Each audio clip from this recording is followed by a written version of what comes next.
రేపు సీఎం చంద్రబాబు, కేంద్ర మంత్రి నిర్మలా సీతారామన్ నర్సరావుపేట పర్యటన. కోడెల శివప్రసాద్ స్టేడియంలో క్రెడిట్ అవుట్ రీచ్ కార్యక్రమానికి హాజరు.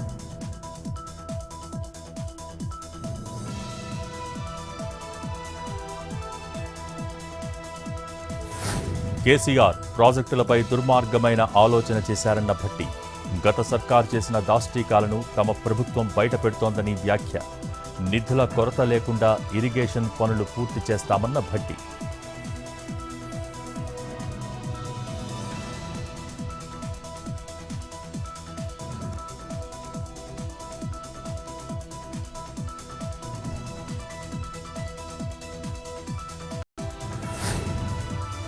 ప్రకాశం జిల్లా టంగుటూరు మండలం పొందూరులో ఉద్రిక్తత.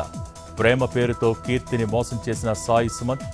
మనస్తాపంతో యువతి ఆత్మహత్య. కీర్తి మృతదేహంతో తల్లిదండ్రులు, బంధువుల ఆందోళన.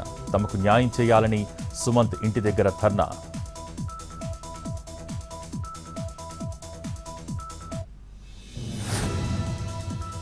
హన్మకొండ జిల్లా కాకతీయ యూనివర్సిటీలో ఉద్రిక్తత. న్యూ పీజీ హాస్టల్లో సమస్యలు పరిష్కరించాలని విద్యార్థుల ఆందోళన. స్టూడెంట్స్ సమస్యలను గాలికి వదిలేశారని ఆరోపణ. హాస్టల్లో మౌలిక వసతులు లేవంటూ ఆందోళన.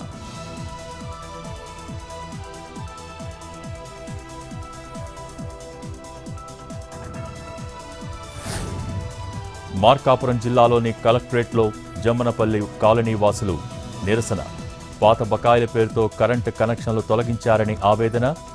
అధికారులు ముందస్తు నోటీసు లేకుండా చర్యలు తీసుకోవడంపై ఆగ్రహం. తమ సమస్యను పరిష్కరించాలని కలెక్టర్కు వినతి పత్రాన్ని అందించిన కాలనీ వాసులు.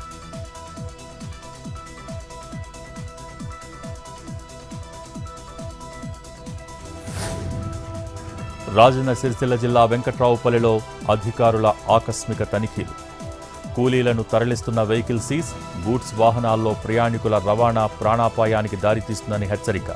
నిబంధనలు ఉల్లంఘించే వాహన యజమానులు, డ్రైవర్లపై చర్యలు తప్పవని స్పష్టీకరణ.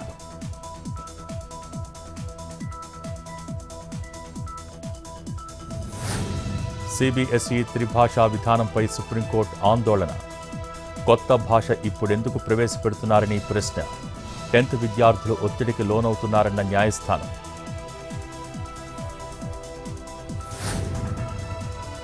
ముంబైలో స్కూల్ బస్సుపై కూలిన భారీ వృక్షం. బస్సులో ఉన్న 11 ఏళ్ల బాలుడు విహాన్ శ్రీవాస్తవ్ మృతి. ప్రమాదం కాదు, మానవ తప్పిదమన్న మృతుడి తండ్రి. స్వతంత్ర విచారణ జరగాలని డిమాండ్.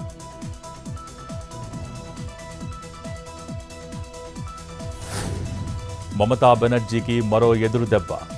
తృణమూల్ కాంగ్రెస్ పార్టీ రాజ్యసభ సభ్యులు కోయల్ మాలిక్ రిజైన్. రాజ్యసభ చైర్మన్కు రాజీనామా లేఖ అందజేసిన కోయల్ మాలిక్ వెంటనే ఆమోదించాలని విజ్ఞప్తి.